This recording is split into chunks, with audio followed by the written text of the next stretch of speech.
जो एक वीरान गांव में जो एक प्राचीन जंगल के अंदर गहराई में स्थित है, एक भयानक कहानी साए में छिपा हुआ था।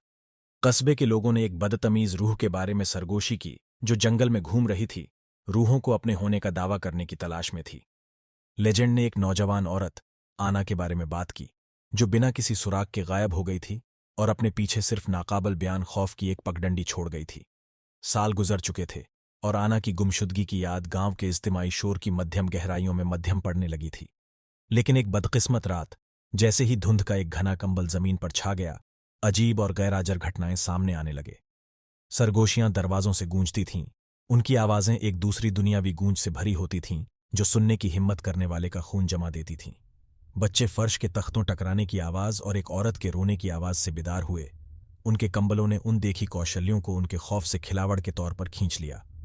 बालिग लोग खामोश लहजे में बोले, उनकी निगाहें घबराहट से अंधेरे की षड्यंत्रवादी बोटची की तरफ झुक रही थीं, जो उनकी रीढ़ की हड्डी के नीचे बर्फीली अंगुलियों के एहसास से परेशान थीं।